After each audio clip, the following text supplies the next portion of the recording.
করে মহাশূন্য থেকে পড়ে গেল। ভীষণ লজ্জা পেল সে। কাচুমাচু করতে করতে হতবুদ্ধির ন্যায় ভ্যাবলার মতো হেসে সে এক দৌড় দেয় মেঘের রুমের উদ্দেশ্যে। খাটে আরামে চিৎপটাং হয়ে শুয়ে শুয়ে ফোন চালাচ্ছে মেঘ। ফোন চালাচ্ছে বললে ভুল হবে, আরামসে নিজের পছন্দের ড্রামা দেখে চলেছে সে। যখন সে বাড়িতে থাকে আর শ্রাবণ থাকে না, তখন যেন দুনিয়ার সবচেয়ে সুখী মানুষ পেয়ে, না হলে নিজের ঘরেও চোরের মতো চলাফেরা করতে হয় তাকে। মেঘ বুঝতে পারে না শ্রাবণ তার সাথে এমন কেন করে। একটা ঘটনার জন্য আজকে তাদের সম্পর্কের এই পরিণতি, না হলে হয়তো পরিস্থিতি অন্যরকম হতো। কিন্তু অন্যরকম হলেও বা কি হতো, তাও তো শ্রাবণ তাকে সবসময় বকাঝকা আর মারের উপর রাখে। তখনই আচমকা হুড়মুড়িয়ে ঘরে প্রবেশ করে রুহি। রুহিকে এভাবে ঘরে ঢুকতে দেখে কিছুটা অবাক হয় মেঘ। লাফিয়ে শোয়া থেকে উঠে বসে সে। কিরে রুহি, কখন এলি তুই? আসবি, আমাকে জানালি না কেন? রুহি খাটে বসতে বসতে বলে ওঠে, রাখ সেসব কথা, আগে আমাকে এটা বল, তোর ধামরা ভাই যে বিদেশ থেকে দেশে ফিরেছে বললি না কেন? আমাকে বললে তো আজ এমন বিব্রতকর পরিস্থিতিতে পড়তে হতো না। কেন, কি হয়েছে? এরপর একটু আগের ঘটনা মেঘকে খুলে বলে রুহি। রুহির কথা শুনে খাটে গড়িয়ে গড়িয়ে হাসতে শুরু করে মেঘ। মেঘের বাচ্চা, তোর মুখ আমি ভেঙে দেব। আমার করুণ অবস্থার মজা নিচ্ছিস তুই? বহু কষ্টে নিজের হাসি থামিয়ে সোজা হয়ে বসে মেঘ। যা হয়েছে ভুলে যা বনু। ভাব এই মুহূর্ত তোর জীবনে কখনো আসেনি, দেখবি সব আবারও ঝাঁকা নাকা। এরপর আরও নানা রকম কথা বলতে থাকে তারা দুজনে। বিকেলবেলা রাব্বি আহমেদ এর স্ত্রী এবং ছেলেমেয়েরা এসেছে। তারা ঢাকায় থাকে, তাই মাহিদের আসার খবর শুনে বেড়াতে এসেছে। একই পরিবারের সদস্য হওয়া সত্ত্বেও দূরে থাকায় এখন তারা এই পরিবারের নিকট কুটুম স্বরূপ হয়ে গিয়েছে। তবে তাদের মধ্যকার মিল এখনও অটুট। রাব্বি আহমেদের স্ত্রী সুইটি বেগম, তাদের এক মেয়ে দুই ছেলে। বড় ছেলে আহিল আহমেদ অনার্স দ্বিতীয় বর্ষের ছাত্র। মেয়ে আদিবা আহমেদ ইন্টার পরীক্ষা শেষ করে বর্তমানে ভার্সিটির অ্যাডমিশনের জন্য প্রিপারেশন নিচ্ছে। আর তাদের ছোট ছেলে আরজ আহমেদ ক্লাস 4-এ পড়ে। পুরো আহমেদ পরিবারের সবচেয়ে ছোট সদস্য হলো আরজ। যেমন দুষ্টু তেমনই পাকা সে। তার কার্যকলাপ রীতিমতো সবাইকে আশ্চর্যের সাথে সাথে তবদা খাইয়ে দেয়। তারা সকলে আসতেই যেন বাড়িতে এক হৈহুল্লোড় পড়ে যায়। সোফায় এক কোণে বসে ফোন চালাচ্ছে শ্রেয়া। তখনই তাকে পাশ কাটিয়ে যেতে নেয় আহিল। তাকে দেখে একগাল হেসে শ্রেয়া বলে ওঠে, আরে আহিল ভাই যে, কেমন আছো? শ্রেয়ার দিকে ভ্রুকুচকে তাকায় আহিল। নীরের কণ্ঠে বলে ওঠে, আগে যেমন ছিলাম তেমনই আছি, একবারে জালিম। শেষের কথাটা কিছুটা টেনে টেনে বলে আহিল। কথাটা শুনেই তৎক্ষণাৎ মাথায় রক্ত চটে যায় শ্রেয়ার। হনুমানের বাচ্চা, কখনো কি একটু সুন্দর করে কথা বলতে পারিস না? সুন্দর কথা, আর তুই নিজের চেহারা দেখেছিস? অবশ্যই দেখেছি। এমন সুন্দর চেহারা দেখে নিশ্চয়ই ফিদা হয়ে গেছো তুমি। ওয়াক্তু ফিদা হবো তাও তোর উপর, আল্লাহ মাফ করুক। আহিল ভাই, এবার কিন্তু বেশি বেশি হয়ে যাচ্ছে। আউযু বিল্লাহি মিনাশ শাইতানির রাজিম। আল্লাহ এমন বিশ্রী শয়তান থেকে আমাকে রক্ষা করো। আহিলের এমন কথা শুনতে সোফায় থাকা একটা কুশন সজোরে আহিলের মুখে ছুঁড়ে মারে। গটগট করে সেখান থেকে চলে যায় সে। ডানির বাচ্চা, তোর খবর আছে। বলেই কুশনটা সোফায় ছুঁড়ে আহিলও গটগট করে হেঁটে চলে যায়। হেলে দুলে নিজের রুমের দিকে যাচ্ছিল মেঘ। হঠাৎই তার পাঝোড়া থমকে যায় সামনে থাকা মানুষ দুটোকে দেখে। অতিশয় সুন্দরী এক রমণী, পরনে গোলাপি কালার একটা চুড়িদার, দোতলায় অবস্থিত ছাদ খোলা বারান্দায় দাঁড়িয়ে হেসে হেসে কথা বলছে শ্রাবণের সাথে। এই সুন্দরী রমণী আর কেউই নয়, তার ছোট চাচুর মেয়ে আদিবা। সবচেয়ে অবাক করা বিষয় হচ্ছে শ্রাবণ নিজেও দাঁত কেলিয়ে হেসে হেসে কথা বলছে আদিবার সাথে, যা দেখে সহসাই আশ্চর্য হয় মেঘ। এই লোক হাসতেও জানে, জানত না মেঘ, কখনো দেখেছে বলেও মনে পড়ছে না তার। হঠাৎই মেঘের অন্তরে যেন চিনচিনে ব্যথা অনুভব করল সে। কই, তার সাথে তো কখনো এমন হেসে হেসে কথা বলেনি। উল্টো আরও উদ্যম কেলানি দেয় যখন তখন। আর এখন কি সুন্দর চকচকে দাঁতগুলো নিয়ে হেসে চলেছে। হঠাৎই মেঘের চোখজোড়া কেমন যেন টইটুম্বুর হয়ে ওঠে। অজানা ব্যথায় অন্তর যেন লাফিয়ে উঠছে তার। না, আর এই দৃশ্য চাক্ষুষ অবলোকন করা সম্ভব নয় তার পক্ষে। তৎক্ষণাৎ দাঁড়িয়ে না থেকে হনহনিয়ে সেই স্থান ত্যাগ করে নিজের রুমে চলে যায় মেঘ। গিয়েই ধরাম করে লাগিয়ে দেয় দরজার কপাট। মেঘের যাওয়ার দিকে আর চোখে তাকিয়ে আবারও নিজের চিরাচরিত রূপে ফিরে আসে শ্রাবণ। মূলত এতক্ষণ আদিবা তাকে অ্যাডমিশনের সম্পর্কে নানা প্রশ্ন জিজ্ঞেস করছিল, কিন্তু মেঘকে আসতে দেখে শ্রাবণ ইচ্ছে করে আদিবার সাথে এমন হেসে হেসে কথা বলছিল। আজ আরজের জন্মদিন, যেহেতু মোটামুটি সবাই এখানে রয়েছে তাই সকলে মিলে সিদ্ধান্ত নিল পরিবারের মধ্যে একটা ছোট্টখাট্টো জন্মদিনের আয়োজন করা হবে। বিকেল থেকে শান্তিনিকেতনের ছাদে চলছে অনেক তোড়জোড়। বাড়ির মহিলারা মিলে সকলের জন্য রান্নাবান্না করছে, আর ছেলেরা মিলে ছাদের ছোট্ট ডেকোরেশন করছে। ছাদের এক কোণায় মন খারাপ করে বসে আছে আরজ। দূর থেকে তাকে এভাবে বসে থাকতে দেখে তার দিকে এগিয়ে যায় মেঘ। কিরে ছোট, আজকে খুশির দিনে এমন মন খারাপ করে বসে আছিস কেন তুই? মেঘাপু, আর বলো না দুঃখের কথা। বলেই হতাশার নিঃশ্বাস ছাড়ে আরজ। ভ্রুজোড়া কিঞ্চিত কুঁচকে মেঘ বলে ওঠে, কেন রে, কি হয়েছে? কি আর বলবো বলো মেঘাপু, বয়স তো কম হয়নি আমার, তাও এখন পর্যন্ত একটা প্রেমিকা খুঁজে পেলাম না। একটা প্রেমিকার অভাবে আমার ভিতরের প্রেমিক পুরুষ কেমন যেন হাহাকার করছে।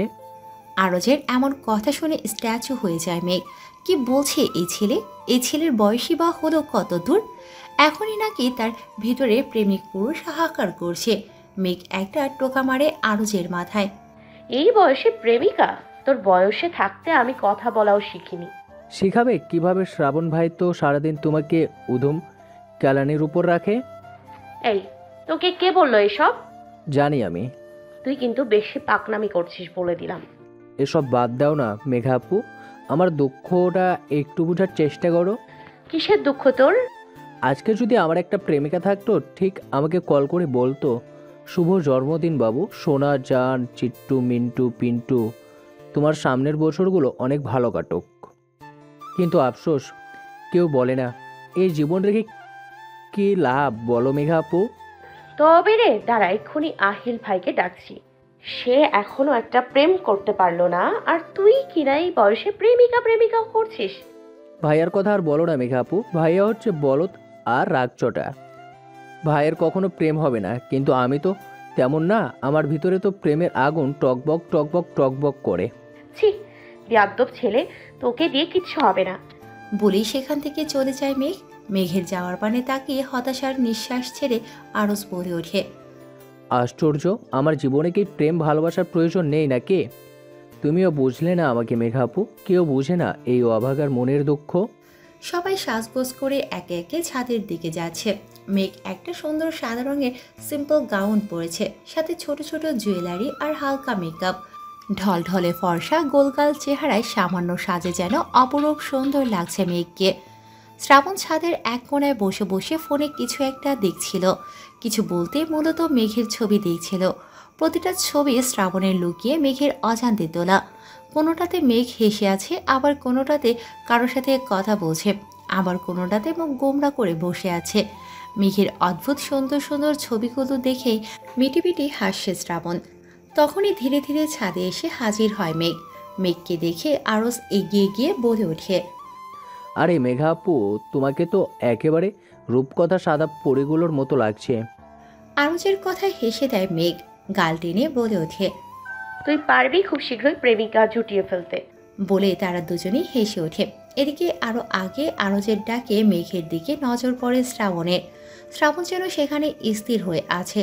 তার বক্ষ পিঞ্জিরায় থাকা হৃদযন্ত্র অস্বাভাবিকভাবে ধুকপুক করছে। কোনো সময় নষ্ট না করে দ্রুত মেঘের কয়েকটা ছবি তুলে নেয় শ্রাবণ। মেঘ সেখান থেকে চলে গেলে মেঘের ছবিগুলো দেখতে থাকে শ্রাবণ। তখনই শ্রাবণ বুকের ওপর হাত দিয়ে মোহনীয় কণ্ঠে বলে ওঠে, উফ, আমার জানটাকে এত সুন্দর লাগছে কেন? নিজেকে সামলানো তো দায়ের হয়ে পড়েছে। ধীরে ধীরে সকলে উপস্থিত হতে থাকে ছাদে। সবাই উপস্থিত হয়ে এক পাশে দাঁড়ায়। শ্রেয়া একটা মিষ্টি কালার চুড়িদার পরেছে। শ্রেয়া সুইটি বেগমের সামনে গিয়ে বলে ওঠে, দেখো তো ছোট মা, আমাকে কেমন লাগছে। তখনই সেখানে ধূমকেতুর মতো হাজির হয় আহিল। সময় ক্ষেপণ না করে চটপটাং বলে ওঠে, সাক্ষাৎ ডাইনি লাগছে দেখতে। আমি বুঝতে পারি না হাজার হাজার টাকার মেকআপও কিভাবে একটা চেহারাকে সুন্দর করতে পারে না। আশ্চর্য। তেতে ওঠে শ্রেয়া, কর্কশ কণ্ঠে বলে ওঠে, ছোট মা, তোমার হনুমান ছেলেকে সাবধান করে দাও বলে দিলাম, না হলে কিন্তু ভালো হবে না। এই তুই কি করবি রে আমার? দেখতে তো একেবারে ট্যাবলেটের মতো, কি করতে পারবি আমার? এবার আরও রেগে লাল হয়ে যায় শ্রেয়া, আঙুল উঁচিয়ে বলে ওঠে। শোন হাদারাম, আমি দেখতে 5 ফুট হলেও আমার মুখ কিন্তু 10 ফুট লম্বা। কথা দিয়ে একেবারে নাঙ্গা করে ফেলবো তোকে। হাহা করে উচ্চস্বরে হেসে ওঠে আহিল। তুলে কাছাড় দিবিও, কেন্দ্রে কুল পাবি না, আবার আমাকে ন্যাঙ্গা করবি? চেঁচিয়ে ওঠে শ্রেয়া। ছোট মা, তোমার ছেলেকে চুপ করতে বলো, তা না হলে কিন্তু একটা কিছু হয়ে যাবে এখন। কি হবে, কি হবে বল? বলে কিছুটা তেড়ে আসে আহিল। থাম তোরা। বলে খানিক চিৎকার করে ওঠে সুইটি বেগম। সুইটি বেগমের গর্জনে দুজনেই চুপ করে যায়। অন্যদিকে সেই ঘটনার পর থেকে রুহি কিছুতেই আর মেঘদের বাড়িতে আসার নাম নেয়নি। তাকে এক প্রকার টেনে হিঁচড়ে নিয়ে এসেছে মেঘ। ছাদের এক পাশ হয়ে দাঁড়িয়ে আছে রুহি। দূর থেকে রুহিকে চুপচাপ দাঁড়িয়ে থাকতে দেখে তার দিকে এগিয়ে যায় মাহিদ। এই যে মিস ঝগড়াটে।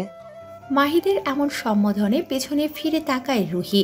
তাকাতেই মাহিদকে দেখে এক ভ্যাবলা হাসি দেয়। যা ভয় পেয়েছিল তাই হয়েছে। না জানি এই বজ্জাত ছেলেটা এখন তাকে কি পরিমাণে লজ্জা দেবে। লজ্জায় না জানি আবার তার মাটি খুঁড়ে ঢুকে যেতে ইচ্ছে করবে। সবাই তো ওখানে, আপনি এখানে দাঁড়িয়ে কি করছেন? রুহি ছোট করে উত্তর দেয়। এমনি দাঁড়িয়ে আছি। তো কার বাড়িতে এসেছেন জানেন তো?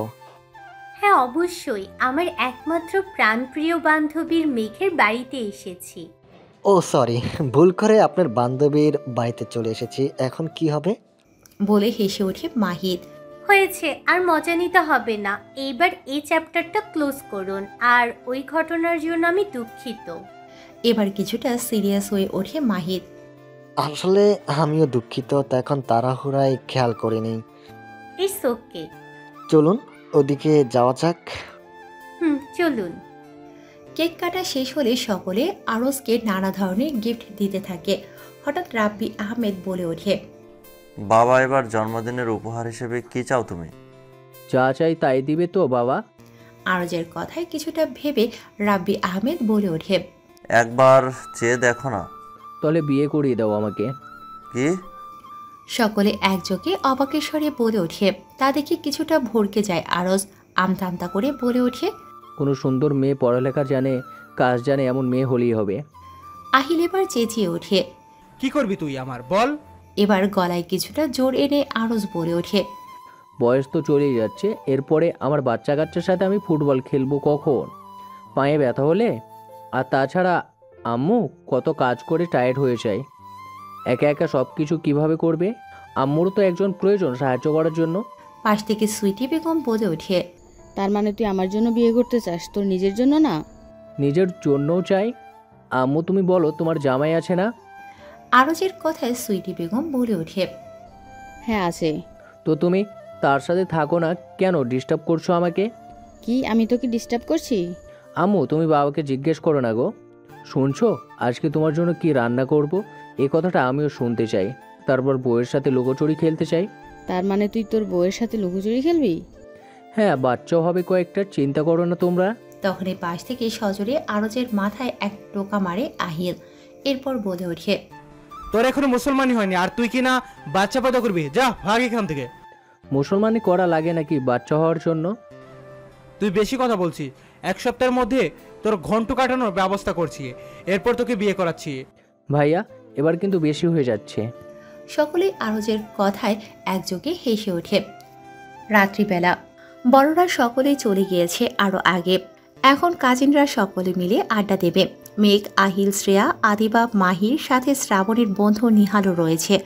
আর শ্রাবণ দূরে এক কোণায় দাঁড়িয়ে আকাশের দিকে তাকিয়ে আছে। একটু পরে নিহাল শ্রাবণকে টেনে টুনে এনে বসায় সকলের মাঝে। শ্রাবণ বসতেই আদিবা দৌড়ে গিয়ে শ্রাবণের পাশে বসে পড়ে। ব্যাপারটা কেউ তেমন একটা আমলে না নিলেও মেঘের চোখে ঠিকই লেগেছে। তৎক্ষণাৎ মেজাজটা বিগড়ে যায় মেঘের। সমস্যা কি এই মেয়ের কে জানে, সারাদিন খালি চিপকে থাকে। সকলের আড্ডার এক পর্যায়ে আদিবা বলে ওঠে।